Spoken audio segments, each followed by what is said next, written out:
1절에서 23절까지 교독하겠습니다.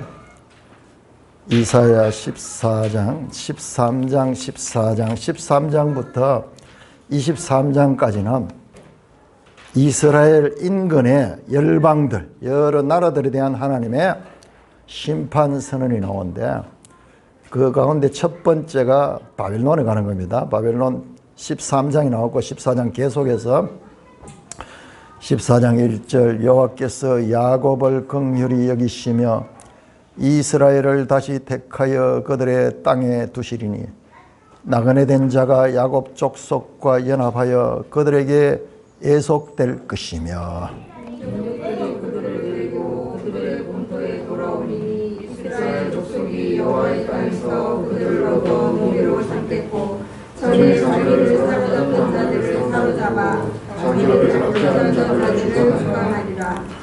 여호와께서 너를 슬픔과 곤고와 및 너가 수고하는 고역에서 놓으시고 안식을 주시는 날에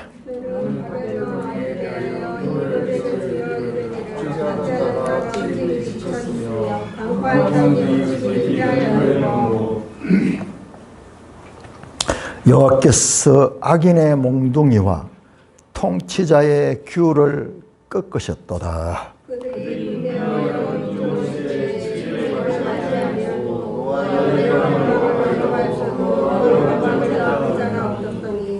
이제는 온 땅이 조용하고 평온하니 무리가 소리 높여 노래하는도다.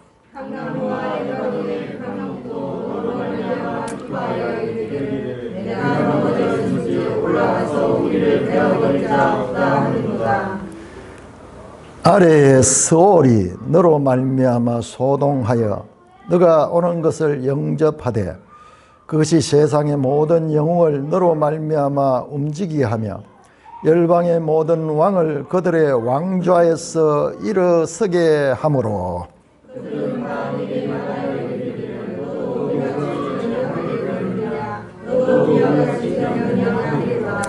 네 영화가 스올에 떨어졌으며 내 비파 소리까지로다. 구더기가 네 아래 깔림이여 지렁이가 너를 덮었도다.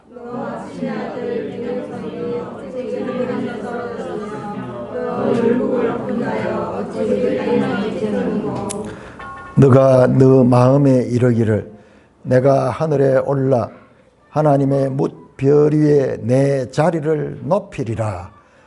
내가 북극 지폐의 산 위에 앉으리라.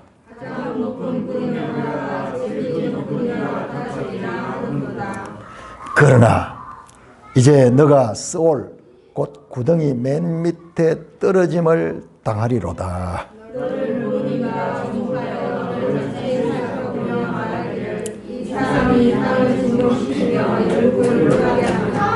세계를 황무하게 하며 성읍을 파괴하며 그에게 사로잡힌 자들을 집으로 놓아 보내지 아니하던 자가 아니냐 하리로다.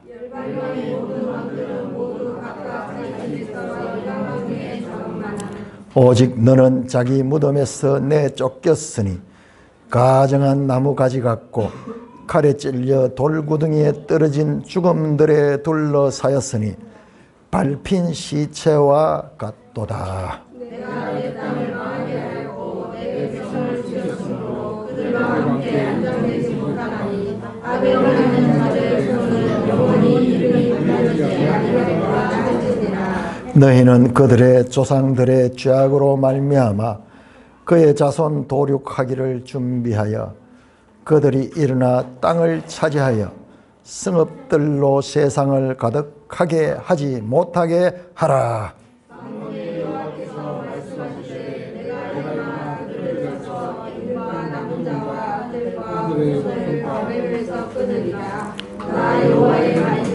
같이 내가 또 그것이 고슴도치의 굴혈과 물엉덩이가 되게 하고 또 멸망의 빗자루로 청소하리라. 나 만군의 여호와의 말이니라 하시니라. 13장부터 시작해서 13장 1절에 보시면은 아모스의 아들 이사야가 바벨론에 대하여 받은 경고라. 그래서 14장 23절까지 이어집니다. 그런데 이 바벨론에 대한 경고는요, 뒤에 또 나옵니다. 또 나옵니다. 우리가 지난주에 19장인가 21장에 나옵니다. 21장 해변 광야에 관한 경고라 그러면서 거기 보시면은 해변 광야가 바로 바벨론을 가리킵니다. 바벨론. 9절에 보니까는 함락되었도다 함락되었도다 바벨론이여. 바벨론을 이야기한 거예요. 그래서 바벨론에 관한 심판 선언, 여기 한 10개 나라가 나오는데요. 바벨론, 아수르, 모압, 그 다음에 다메섹, 북이스라엘, 유다에 대한 것도 나오고 주변국들, 에돔도 나오고 한 10개 나라에 대한 예언이 나옵니다. 그러니까는 여러분들 읽으면서 무슨 말인지 좀 황당합니다, 이거는. 근데 저는 얼마나 은혜를 받은지 몰라요. 왜냐 그러면 우리 이 지도책 있잖아요. 이 지도책을 옆에 놓고 이 지도책에 역사도 다 나와요. 역사. 아수르 같으면 아수르 역사. 지금 이사야와 관계되는 이 역사를 딱 보고 요즘은 얼마나 좋습니까? 구글 들어가서 치면은 자료 다 나오잖아요. 그래서 보면은 여기 나오는 이름, 지명, 이게 전부 다 정확하게 나와요.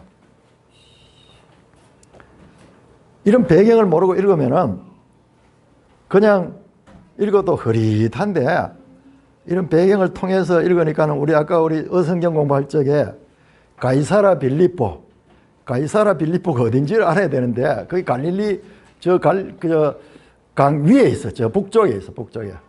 거기 가서 그것도 판신전 가이사라 빌립보 이름이 보세요. 가이사라 빌립보잖아요. 둘 다 로마 이름, 로마. 가이사라는 로마 황제의 이름이고 빌립보는 로마인의 이름이야. 그러니까 완전 로마의 도시라. 근데 거기 가보니까는 신도시인데, 로마가 숭배하는 판신이라는 이 신전이 거기 있는데, 그 사진을 보니까는 거기가 온통 돌산이라, 돌산. 거기에서 예수님이 제자들에게 물었습니다. 너희는 나를 누구라 하느냐? 그러니까 베드로가 주는 그리스도시요 살아계신 하나님의 아들입니다. 그랬을 적에 예수님께서 참 기뻐하시며 바요나 시몬아 네가 복되다. 이를 알게 하는 혈육이 아니고 하늘에 계신 아버지께서 너에게 알게 하셨다. 그러면서 예수님이 제자들의 답변에 대해서 그렇게 기쁘게 맞이하는 것은 찾아보기 힘들죠. 너는 베드로라. 이 반석 위에 내가 교회를 세우리라 그랬는 거예요. 베드로 이름이 반석이잖아요. 반석. 베드로 가는 게 반석인 뜻이네요. 그뿐만 아니라 그 장소 자체가 완전 돌산 반석으로 이루어진 그 산 앞에서 그 말씀을 하니까는 말씀에 울림이 크겠죠. 좀 사진 같은 걸 찍으면 사진이 배경이 좋아야지 주인공이 잘 나오지. 주인공은 멋지게 꾸몄는데 배경은 전혀 어울리지 않으면요, 이게 좋은 작품이 나올 수 없어. 자, 그런데 이 바벨론에 대해서 처음에 열방 심판서는 가운데 첫 나라가 바벨론이고 가장 길게 나와. 그리고 아까 봤듯이 저 21절에 또 나와. 한 10절 정도. 뒤에 가면 또 나옵니다. 저 40장 이후에 가면 또 바벨론 47절 8절은 거기 또 바벨론 나와요. 그러니까 바벨론에 대한 이것은 이렇게 중요하다. 자, 이사야 선지자는 BC 700년대 선지자입니다. 700년대. 정확하게 한 730년에서 한 701년, 35년에서 701년 이때 주로 많이 활동했어요. 요 701년이 이때는 히스기야 왕, 이때는 아하스 왕과 히스기야 시대에. 그래서 이 구성이 보면은 7장에서 12장까지 아하스 왕이 나왔고 이제 저 뒤에 가면은 36에서 39장에 이 히스기야 시대의 이야기가 자세하게 나옵니다. 이 두 왕 사이에 이사야가 활동했다. 그런데 이때 당시에 바벨론은 이 바벨론이나 아수르라는 이런 나라들은요, 메소포타미아 문명에 뿌리를 둔 나라거든요. 이 나라들이요, 과거에 아주 번성했습니다. 저 아브라함 시대, 아브라함이 이쪽 사람이에요, 원래. 갈대아 우르. 저 메소포타미아에서 하나님 말씀을 따라서 가나안 땅으로 와 있는 사람이에요. 그러니까 이 메소포타미아 문명은 세계 문명의 발상지거든요. 자, 거기에 위치한 바벨론인데, 고대에는 다 흥했지만은 중간에 이 나라들이 다 지리멸렬하게 되고, 지금 우리가 보는 건 BC 700년대거든요. 이때 아수르를 신아수르, BC 2000년대, 1000년대 이때 아수르는 구아수르라고 하고, 지금은 신아수르입니다. 그래서 한번 영화로웠다가 다 무너졌다가 다시 일어서는 거예요. 바벨론도 마찬가지요. 바벨론도 우리 성경에 등장하는 바벨론은 신바벨론이라고 하는데, 근데 이 당시에 바벨론은 힘이 없었습니다. 그러면은 바벨론의 지금 멸망을 이야기하거든요.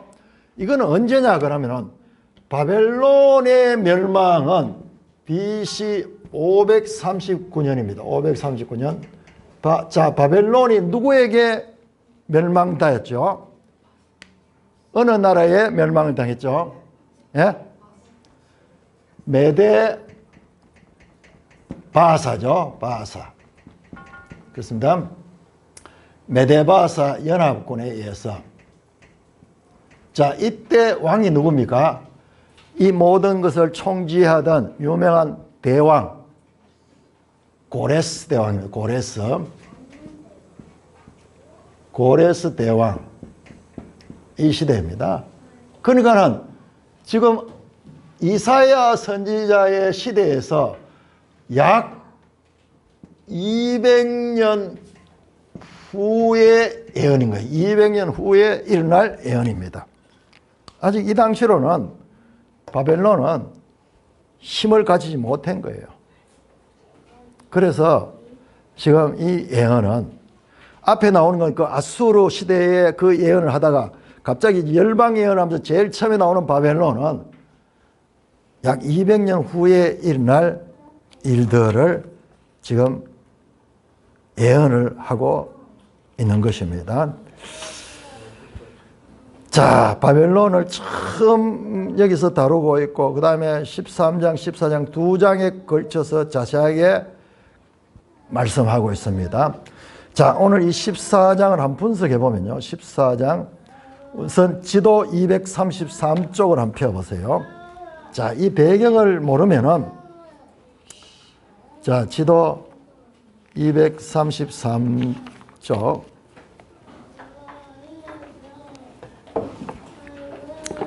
자, 지도 233쪽. 나오죠?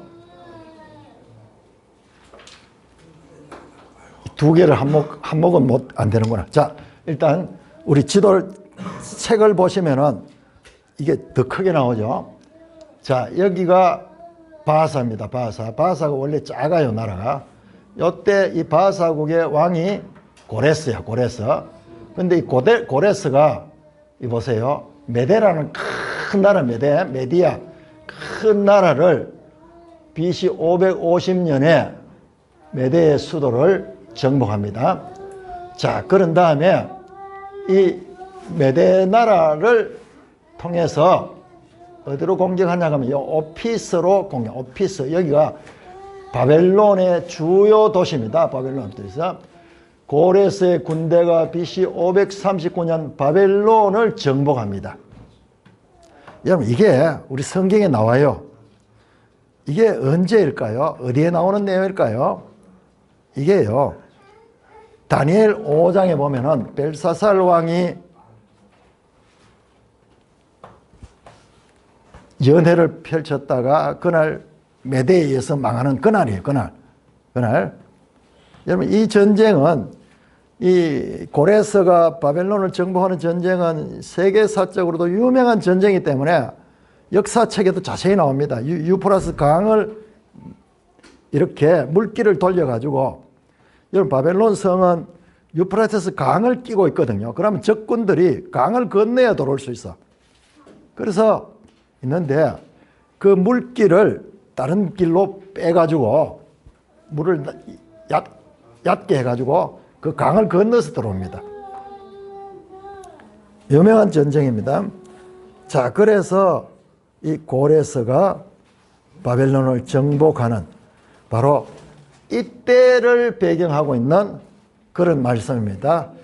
자, 이걸 보면요. 이걸 보면은 이 지도가 거기 보세요. 234쪽에 여기에 지도 보세요. 이게 지금 어디냐 그러면 이게 페르시아만 호르무즈 해협. 지금 바로 저 미국과 이란 전쟁이 나는 바로 그 장소예요. 그 장소. 이 호르무즈 해협 나오네요.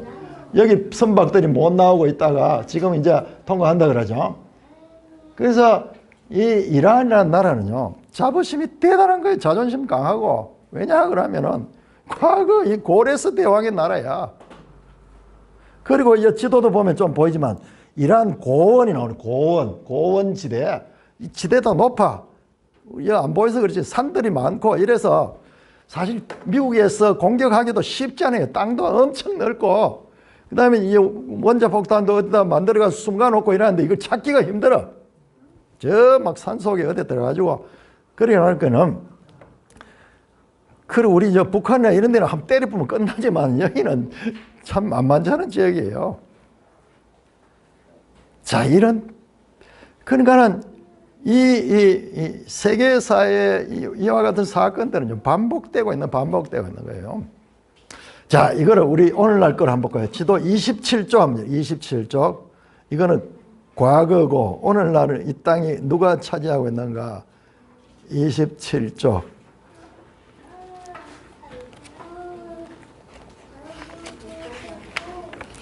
자, 27쪽은 이 지도 자체가 현대 지도예요. 이란 나오죠? 이란이고 지금 현재의 그와 같은 것으로 나옵니다. 자, 그래서 이란이고 여기 지구로 산맥이 있고 이 바벨론 여기가 이라크예요. 이라크. 그러면서 페르시아만 동이라는 여기 오만, 두바이, 아부다비 뭐 요즘 이야기 다 나오네요. 자, 그렇습니다. 자, 이런 배경이다. 자, 이런 배경에서 일어난 사건이다. 자, 내용 본문 보면 본문 1절, 2절에는 갑자기 바벨론 이야기가 안 나오고 자, 1절, 2절 다시 한번 읽겠습니다. 시작. 여호와께서 야곱을 긍휼히 여기시며 이스라엘을 다시 택하여 그들의 땅에 두시리니 나그네 된 자가 야곱 족속과 연합하여 그들에게 애속될 것이며 민족들이 그들을 데리고 그들의 본토로 돌아오니 이스라엘 족속이 여호와 땅에서 그들을 얻어 노비로 삼겠고 전에 자기를 사로잡던 자들을 사로잡고 자기를 압제하던 자들을 주관하리라. 갑자기 야곱 이스라엘이 나와. 13장도 바벨론, 14장도 바벨론인데 여기 1절 2절이 13장과 14장을 딱 연결하는 골이 여기에 이스라엘 이야기나 이스라엘 이야기야. 이게 왜 여기 나올까? 여러분 생각해 보세요. 바벨론의 멸망은 곧 무엇이냐? 이스라엘의 구원이야, 구원. 실제로 역사로 그랬잖아요. 바벨론이 586년 유다를 정복했잖아요. 근데 그 유다를 정복하고 났을 적에 그 밑에 70년 동안 억압당하고 있었는데 이 고레스가 와가지고 바벨론을 멸망시키는 바람에 고레스 칙령에서 유다인들이 해방됐잖아요. 신기한 거죠. 세계 역사에서. 이게 오늘날 우리 구원의 메시지가 이 속에 담겨 있어요. 그래서 고레스는요, 여러분 깜짝 놀랍니다. 자, 이사야 45장 한번 찾아. 45장.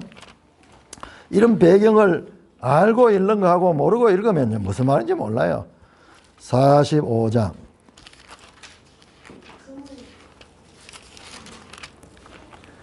45장 1절 말씀. 같이 있습니다. 시작. 여호와께서 그의 기름 부음을 받은 고레스에게 이같이 말씀하시되, 야, 거기까지 보겠습니다. 뒤에 탁 보면 고레스가 세계를 정복하는 이야기 딱 나와요. 고레스 아직 태어나지도 않았어. BC 700년 되라. 근데 장차 고레스라는 인물이 등장해서 이 바벨론의 압제에서 이스라엘을 해방시킬 걸 말하는데, 그 고레스를 뭐라, 그의 기름 부음을 받은 고레스라. 기름 부음을 받은 그게 뭡니까? 히브리어로 하면 메시아야, 메시아. 고레스를 메시아라고 이야기한 거예요. 아니, 이방의 왕을 메시아라고 이야기한다고? 이 말이 안 되잖아요. 그런데 이 고레스는 장차 올 예수 그리스도의 죄와 사망의 종된 자들을 구원해내는 예수 그리스도의 하나의 모형인 거예요, 모형. 그래서 이사가 메시아의 역할을 하는 거야. 예수님의 그림자 역할을 하는 거야. 일부분. 이 사람도, 근데 이 고레스는 여러분 역사를 통해 보면 우리 저 성경책에도 잘 나옵니다. 고레스 따로 탁 설명하는데, 고레스는 딴 왕들하고 달라요. 바벨론 왕들이나 아수르 왕들은 폭력으로 갔다가 막 상대국을 제압을 했는데, 고레스는요, 평화 정책을 하며 그들을 각 나라의 종교들도 회복시켜주고, 그 다음에 고국으로 돌아가게 하고, 여기 유다만 돌아간 거 아니에요.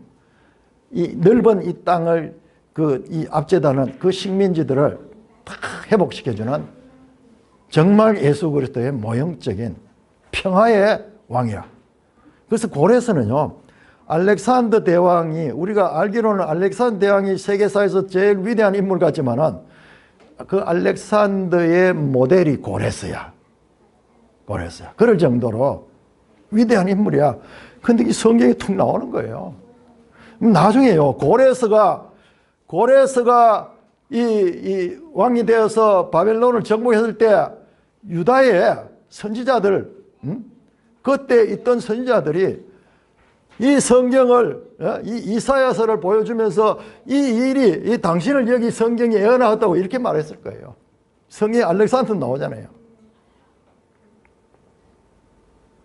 자, 그래서 1절, 2절은 바벨론의 멸망은 동시에 이스라엘의 구원, 이스라엘의 해방. 그래서 여러분 고레스 칙령 탁 나와가지고 그 포로된 유다를 돌려보내는 그 사건이 우리 성경에 자세하게 나오죠.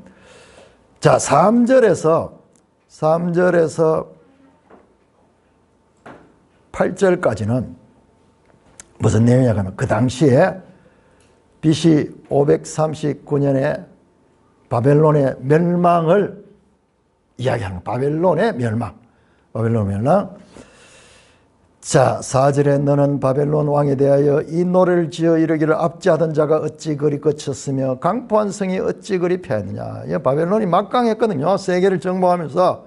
그런데 어찌 그리 이게 에카인데 이게 어쩌다 이래 됐노 하는 이야기예요.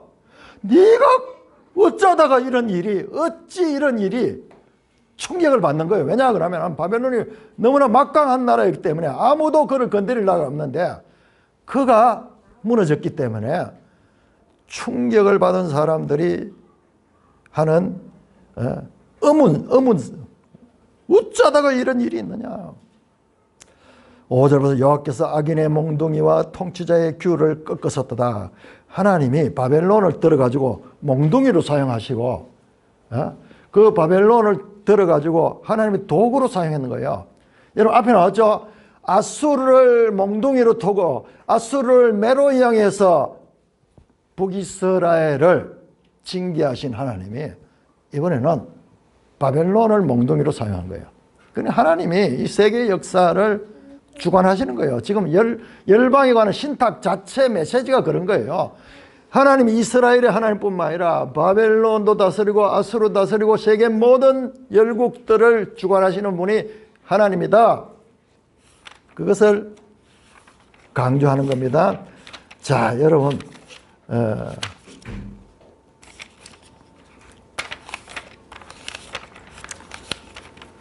그것이요,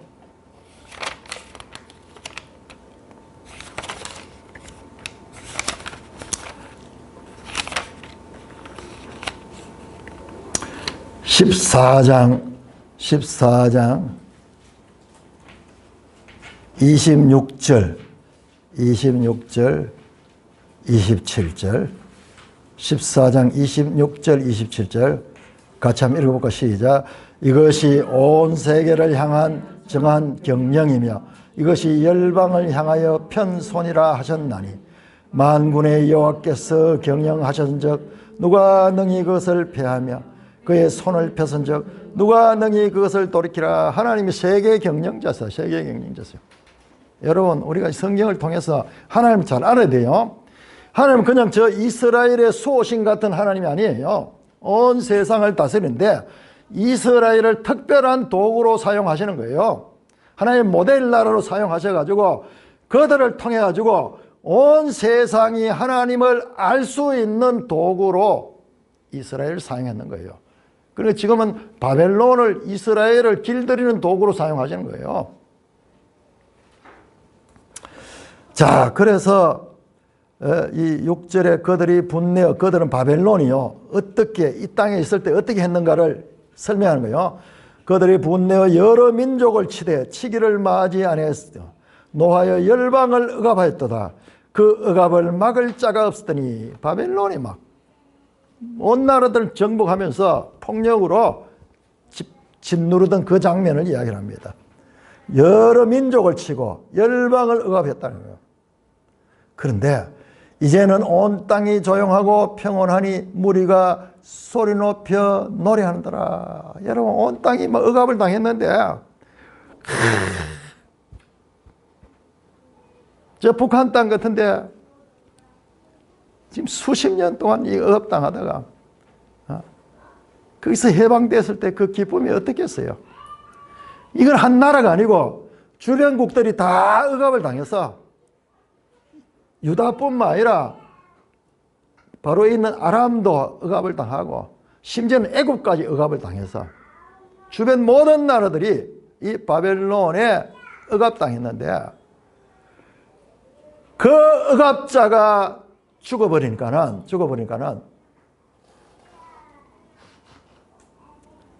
이제는 온 땅이 조용하고 평온하니 무리가 소리 높여 노래한다. 온 땅이 소동이 있는데 그게 조용해지면서 그 억압당하는 무리들이 찬양하면서 만세 만세 해방을 노래하는 거예요. 재미있는 표현이 나옵니다. 8절에 향나무와 레바논의 백향목도 너로 말미암아 기뻐하여 이르기를. 이 향나무, 백향목 건축을 하는 데 있어서 아주 귀한 제목들이죠. 특히 저 레바논의 이 백향목은 아주 크고 곧게 자라가지고 건축 재료로서 최상품이야. 그런데 바벨론이 있던 이 메소포타미아 지역에는 거기에는 나무가 별로 없어요. 그쪽에는 주로 이 강가가 돼가지고 진흙을 이용해서 벽돌을 구워가지고 건축을 했어, 건축을. 그래서 바벨탑 쌓은 것도 그 장소잖아요.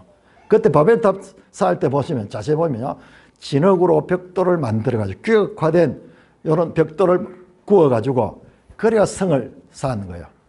그리고 본토에는 이런 좋은 나무들이 별로 없어. 그런데 그 세계를 정복하다 보니 레바논도 자기 땅이라. 그래 가서 레바논 거 좋은 거 다 가지고 가는 거야. 그러니까 레바논에 있던 향나무나 백향목도 너로 말미암아 기뻐하여 이르기를 네가 넘어져 있은즉 올라와서 우리를 베어버릴 자가 없다. 이게 나무를 의인화해가지고 거기 있으면은 바벨론 왕이 와서 또 베가지고 또 건축하고 이럴 건데 이제 이 왕이 죽었으니까는 우리는 살았다. 이렇게 나무들이 지금 한숨을 쉬면서 이제 안도의 숨을 쉬는 장면입니다. 자, 이렇게 그 당시에 바벨론이 망했을 적에 주변국의 상황을 묘사했고요. 자, 중요한 건 9절에서 15절까지인데 갑자기 뭐가 등장하냐?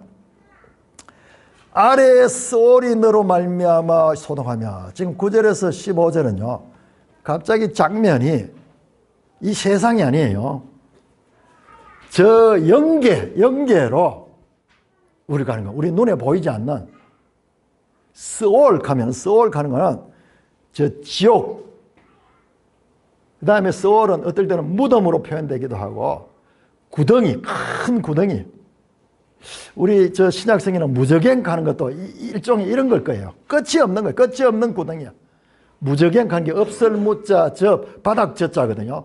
바닥이 없는 한없이 떨어지는 그런 장소. 하데스 가는 거예요. 지옥 가는 지옥. 죽어서 바벨론 왕이 지옥으로 떨어졌는 거예요. 지옥으로.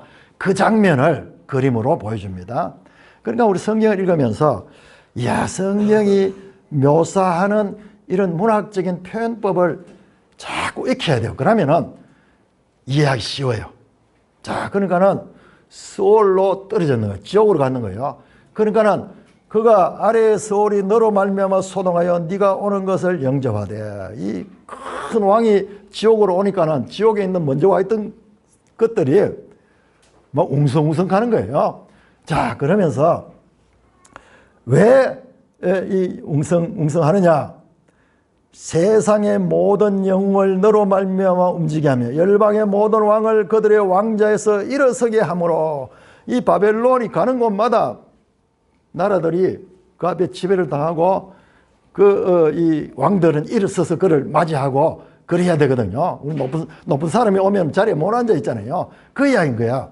지옥에 먼저 와 있던 이런 폭군들 있죠. 폭군들 다 지옥에 와 있는 거예요. 거기에 바벨론 왕이 들어오니까 그 사람들이 다 술렁술렁 가면서 지금 일어나는 거예요.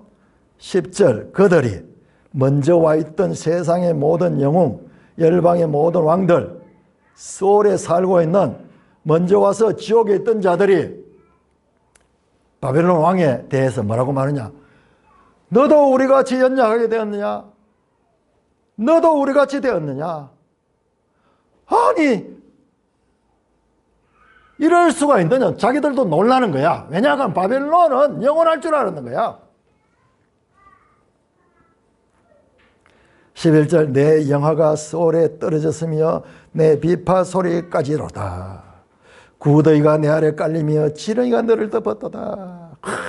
이 높은 자리에 있던 바벨론 왕이 소울에 떨어지니까는 그 밑에 구더기가 버글버글하고 지렁이가 덮치는 저 영광스러우며 세계를 호령하던 그 바벨론 왕이 지옥 제일 밑바닥으로 떨어지는 장면이 나오고요.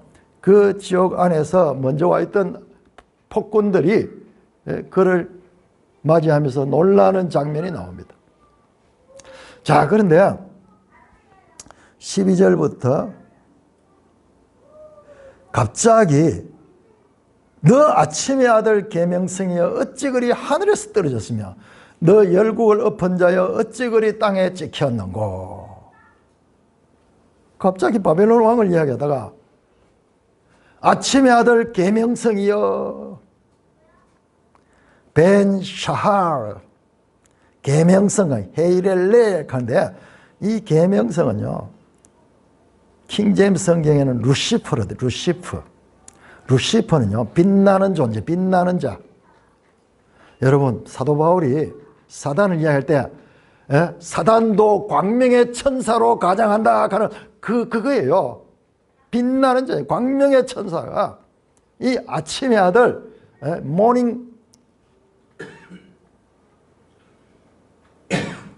모닝스타라 그래. 모닝스타. 새벽별. 여러분, 별들은 저 천사들을 나타내는 그런 표현이에요. 저 하늘의 군대와 연관되어 있습니다.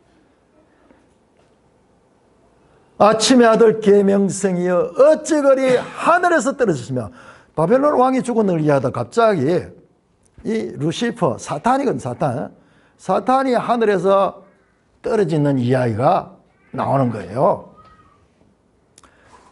어찌 앞에 나왔던 똑같은 이야기입니다. 자, 4절에 어찌 그리 거쳤으며 강포한 성이 어찌 그리 패했는고, 이거는 바벨론, 지상의 바벨론 왕을 이야기할 때 표현한 거고, 지금 이거는 저 천상에서 사탄의 이야기, 사탄이 어찌 그리 하늘에서 떨어졌으며 너 열국을 엎은 자여 어찌 그리 땅에 지켰는고, 하늘에서 떨어져가 추락한 바벨론 왕이 스올로 추락하듯이 이 계명성이 하늘에서 지금 추락하는 거예요. 13절 너가는 누구냐 그러면은 이 루시퍼예요. 루시퍼. 너가 너 마음에 이르기를, 루시퍼가 스스로 이야기하는, 스스로 자기 생각을 지금 말하는 거예요. 내가 하늘에 올라 하나님의 무별 위에 내 자리를 높이리라. 내가 북극 지폐의 산 위에 앉으리라. 이 루시퍼가요, 어떤 생각을 했나 그러면은 스스로 내가 하늘에 올라 하나님의 무별 위에 내 자리를 높이자. 하늘의 무별들은 저 천사들, 그 천사들 위에 내가 최고 높은 자리에 가겠다. 두 번째, 내가 북극 지폐의 산 위에 앉으라. 이 북극 지폐의 산은요, 이 하나님이 계시는 산이에요. 저 북쪽 끝에 이 하나님의 처소가 있는데 거기까지 자기 자리를 높이겠다. 교만이죠, 교만. 자, 마귀의 죄는 교만죄예요, 교만죄. 바벨론 왕의 죄도 교만죄예요.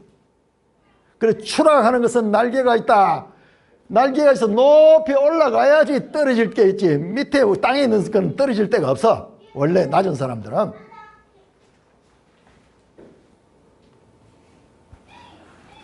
다음에는요, 최종적으로 14절에 가장 높은 구름에 올라 지극히 높은 이와 같아지라. 가장 높은 구름, 하나님 보좌가 계시는 그까지. 그래서 지극히 높은 이 하나님과 동등하게 되고자 한다. 동등하게 된다. 여러분, 창세기 3장에 하와에게 접근했던 뱀이요, 뱀이 하나님이 동산에 있는 실과를 먹지 말라 하더냐 그러면서 접근했잖아요. 그 다음에 하와가 먹지도 말고 만지도 말라 하라 그러면서 하나님 말씀을 전하는 거예요. 그때 뱀이 아니야, 먹어도 돼, 먹으면 네 눈이 밝아, 네가 하나님같이 돼. 지금 똑같은 이야기잖아요. 네 눈이 밝아 하나님같이 되니까 하나님이 그거를 못하게 하려고 먹지 마라 했는 거야. 거짓말이야.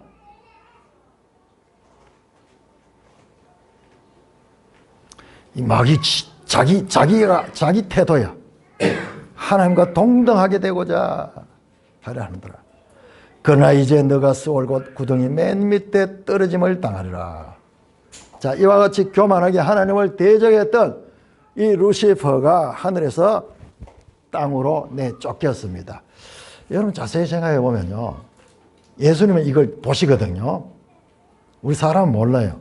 예수님이 제자들 데리고 가다 70제자를 데려갔을 때요, 그 70제자들이 가서 막 귀신을 쫓아내고 이러니까 신이 나가지고 와가 자기들 놀라는 거야. 말씀을 하니까는 막 귀신이 쫓겨나고 병든 자가 나았고 막 이러는 거. 그래서 흥분해서 주님 말씀대로 하니까는 귀신이 쫓겨나고 이 병든 자가 나았고 그럽니다. 그러니까는 예수님 뭐라 하는 게 아니라 내가 사탄이 하늘에서 떨어진 걸, 번개같이 떨어진 걸 봤다 그래요. 이 제자들이 말씀을 가지고 나가니까는 사탄의 세력이 그 앞에서 마치 결박당한 것처럼 맥을 못 추는 장면이요.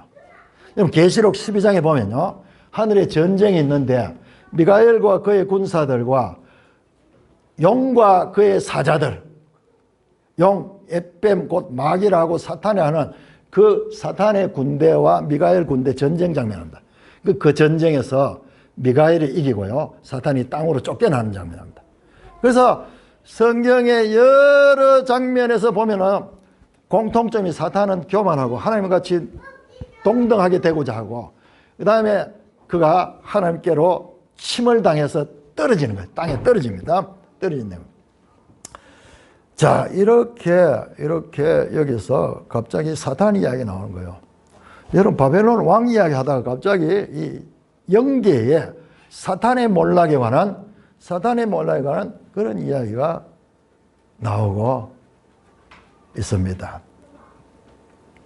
자, 여러분들 혹시 Q&A 성경 요거 가진 분들 손 한번 들어보세요. 요것도 Q&A 성경이냐? 홍 집사님 있고 또 누구 딴 분 있어요? 근데 여기 내가 좀 잘못된 게 있어가지고 지적을 하러 가는데요.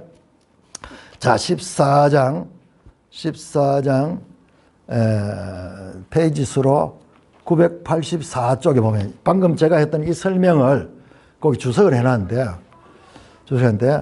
4729장 하늘에서 서울로 떨어진 아침의 아들 계명성은 사탄의 몰락을 묘사한 말인가? 이렇게 질문해놨죠. 그런데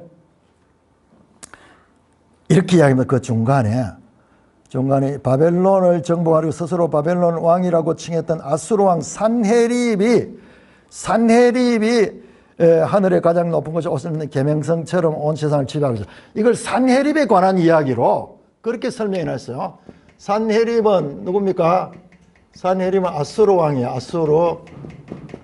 누구? 701년에 히스기야 때 유다를 쳐들어왔던 산헤립을 이야기합니다. 산헤립. 그래서 내가 보고 깜짝 놀랐는데, 이거는 산헤립이 아수르 왕이지만은 아수르가 바벨론을 정복했기 때문에 그 바벨론이라 그렇게 이야기를 하는 거라 그렇게 설명하는데 이건 잘못됐습니다. 왜냐 그러면요, 아수르는 바벨론에 의해 멸망당했거든요. 지금 여기는 바벨론의 멸망을 가리키는 거야. 바벨론의 멸망. 자, 13장 가보세요. 13장 17절에 하나님께서 바벨론을 멸망시키는 장면이 나옵니다.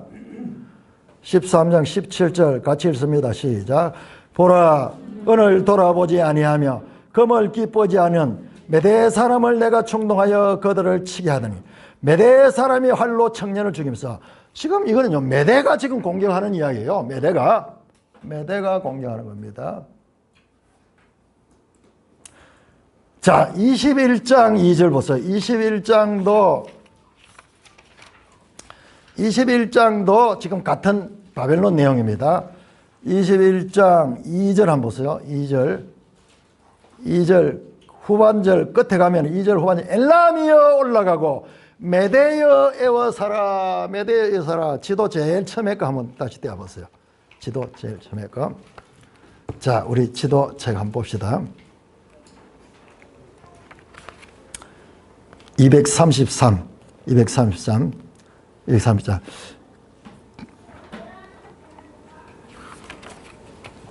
자, 233에는 엘람이 안 나오네요. 엘람이 안 나오고, 여러분 235쪽 보세요. 235쪽. 엘람이 이란입니다. 이란. 이 페르시아 여기. 자, 233쪽에 보면 오피스 옆에 수산 가는 게 수산이 이 엘람의 수도입니다. 자, 235쪽 보세요. 235쪽. 여기서 저 페르시아만. 자, 235쪽에 페르시아만에서 위에 보시면 엘람 나오죠. 자, 요 엘람은요, 바사예요, 바사. 메대, 전부 바사입니다. 지금 이야기는 아수르 이야기 아니에요. 이건 잘못됐습니다. 메대 바사에 의해서 바벨론이 멸망했어요. 이건 바벨론 멸망에 관한 이야기입니다. 자, 그래서 지금 갑자기 바벨론 왕의 멸망과 사탄의 멸망이 동시적으로 그림으로 나오는 거예요.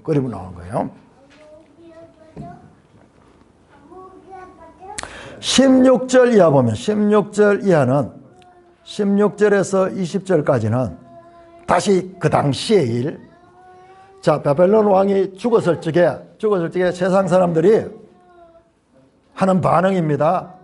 16절 너를 보는 이가 주목하여, 자 15절까지는 저 영계 소울 막 하늘 막 저 천상이 나왔다가 소울이 나온 그 영계 이야기고, 15절은 다시 현실 세상으로 옵니다. 현실 세상에서 너를 보는 이가 주목하여 너를 자세히 살펴 말하기를 이 사람이 땅을 진동시키며 열국을 놀라게 하며 세계를 황무하게 하며 성읍을 파괴하며 그에게 사로잡힌 자를 집으로 넣어 보내지 않은 자가 아니냐. 바벨론이 막 온 세상을 지배하던 그 장면을 이야기하는 거예요. 그렇게 하면서 그렇게 나오는 말씀입니다. 자, 이하 나오는 내용들도 그런 배경에서 볼 수가 있습니다. 자, 영상 한번 떼어주시기 바랍니다. 영상 나왔네요. 자, 보세요. 이 14장 하나에서도 1절에서 2절은 이스라엘이 회방되는 장면, 요거는요, 내용을 자세히 보면 교회 시대를 가요. 교회 시대에 열방이 하나님께로 나오는 그 시대를 가리키고, 그 다음에 3절에서 8절까지는 BC 539년 이때 장면이 나오고, 그 다음에 9절에서 15절까지는 저 영계에서 일어난 장면이 나오고, 그 다음에 16절 이하는 다시 그 당시 BC 539년 이 시대가 나오는 거예요. 내가 지난 시간에 그림을 그려서 보여줬지만 지금 이게 이제 이 먼 산들이 이게 평면같이 보이죠. 평면. 그런데 이 산이요, 멀리 있어서 그렇지 사실은 이 앞에도 이 안에도 산들이 막 겹쳐져 있어. 그런데 먼 산은 흐릿하게 평면으로 보여. 근데 거의 가까이 가면은 산이 첩첩이 돼 있어요. 지금 뭐와 같으냐 그러면은 제가 단어를 만드는데, 자, 선지자들의 이와 같은 관점은 평면적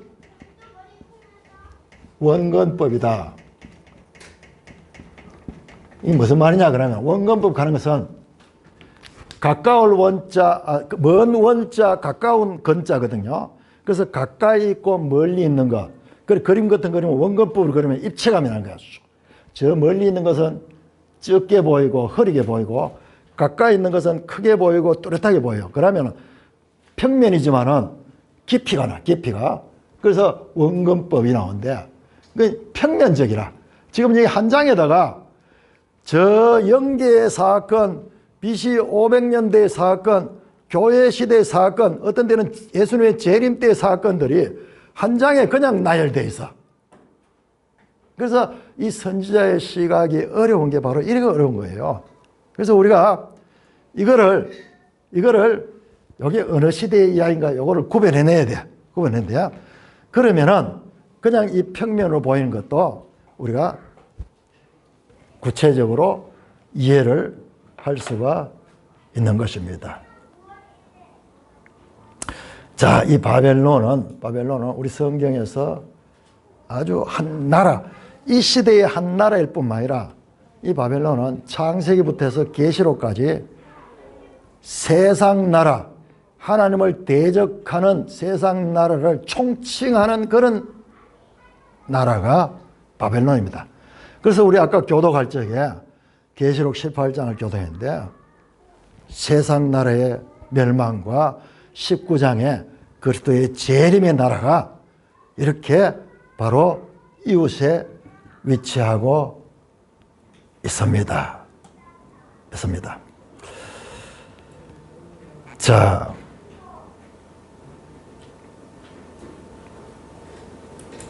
지도 213쪽 한번 보시기 바랍니다. 다음, 213쪽이네요. 자, 우리 책을 보는 게 좋습니다. 우리 책은 이 두 장에 걸쳐 가지고 나타나거든요.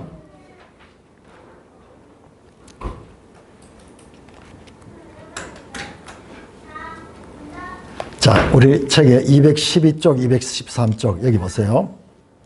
이게 이제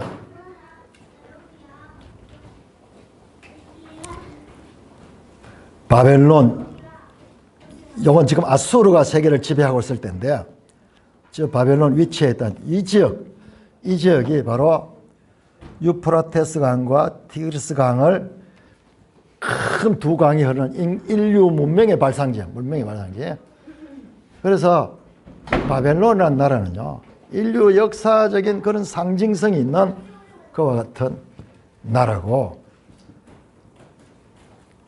요한계시록 17장, 18장에도 구약 성경 모든 이 하나님을 대적하는 나라들의 의미가 거기 다 뭉쳐져 있어. 자, 계시록 한번 영상 한번 떼어주시기 바랍니다.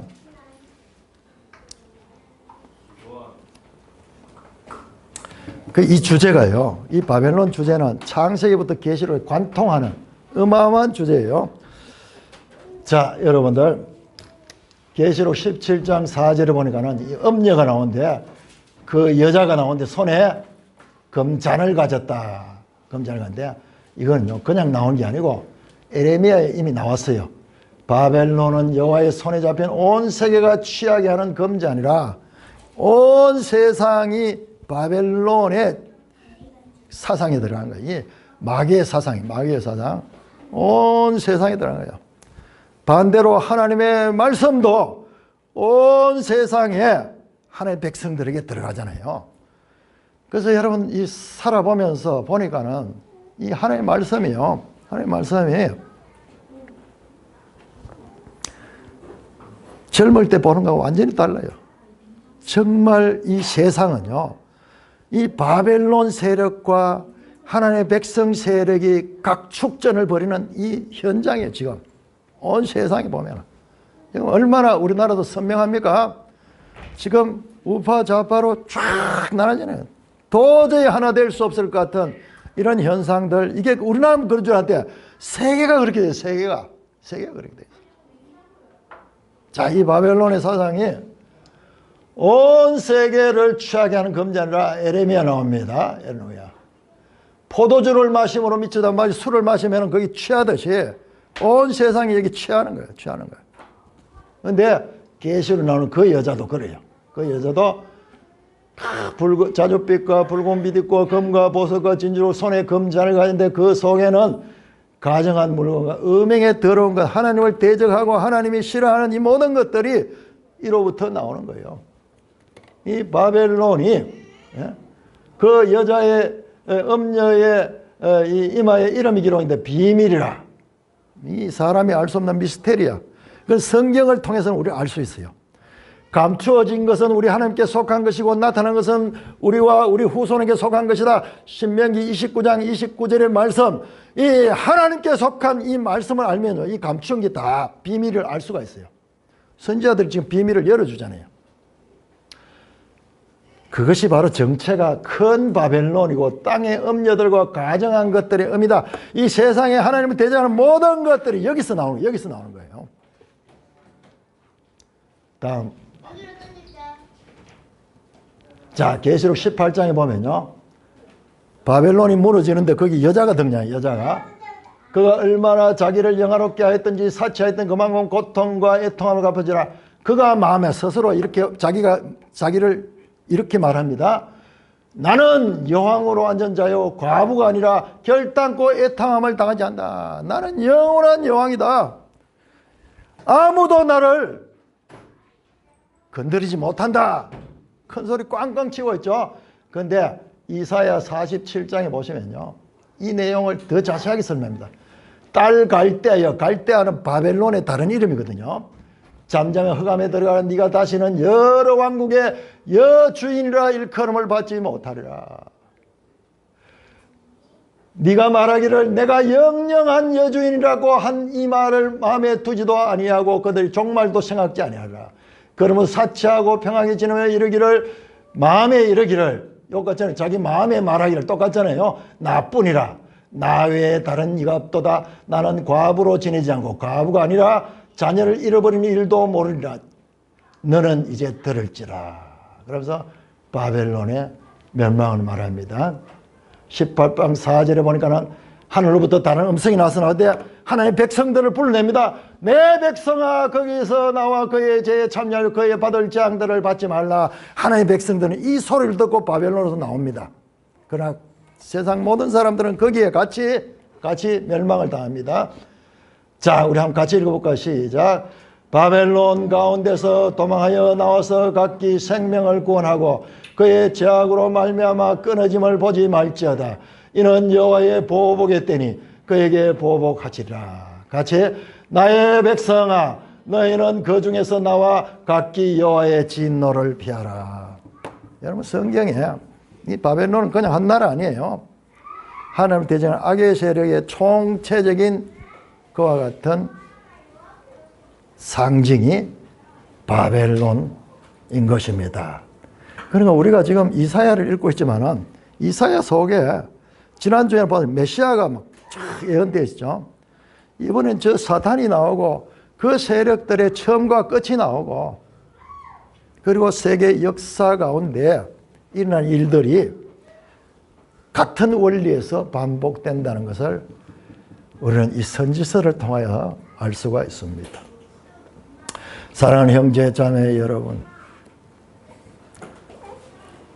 지난주 우리는 주전 700년 이사야 시대에 그 시대의 메시아 예언, 아기가 나오고 처녀가 잉태하여 임마누엘이라는 아기가 나올 것이며 그 아기는 전능하신 하나님이라 영존하신 아버지라 그렇게 불리게 될 것이며 그 메시아 예언이 그 속에 들어있는 걸 봤습니다.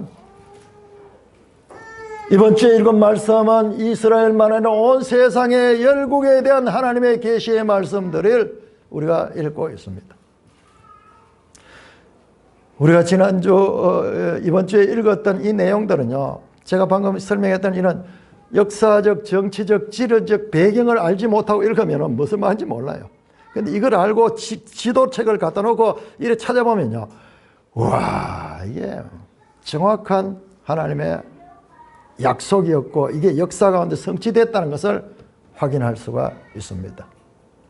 그래서 우리 매일 성경이 좋은 게 그래도 최소한 우리가 이걸 읽을 수 있도록 옆에 해설로서 좀 도와주잖아요. 이 해설조차 없으면은 정말 읽어도 헤맬 수밖에 없는 내용인데, 그러니까 이 역사는 저는 복잡하지 않습니다. BC 700년에서 500년까지 역사, 이게 구약 성경의 핵심 역사예요. 그러니까 바벨론, 아수르, 바벨론, 페르시아, 헬라의 것도 나오는데 헬라의 것은 성경에 많이는 안 나옵니다. 로마까지 이어지는, 이게 뭡니까? 다니엘서에 나오는 신상이에요. 다니엘서에. 머리는 금이고 가슴은 은이고 허리와 허벅지는 이 동이고 그다음에 두 다리는 철로 되었던, 이게 뭐냐? 세상 하나님을 대적하는 세상 나라를 이게 한 몸으로 보여주는 거예요. 이게 같은, 아까 전에 그 어성이야기 나오는데 로마 안에서 그게 전부 하나로 연결되는 거예요. 인본주의 세상 나라, 하나님을 대적하는 나라. 자, 그래서 이 세계사를 이 배경으로 해서 읽어야 되고, 그렇더라도 여러분들이 이해가 안 되더라도 자꾸 읽어놔야 돼. 읽으면서 알려고 하면 뭔가 하나님 심정이 느껴져.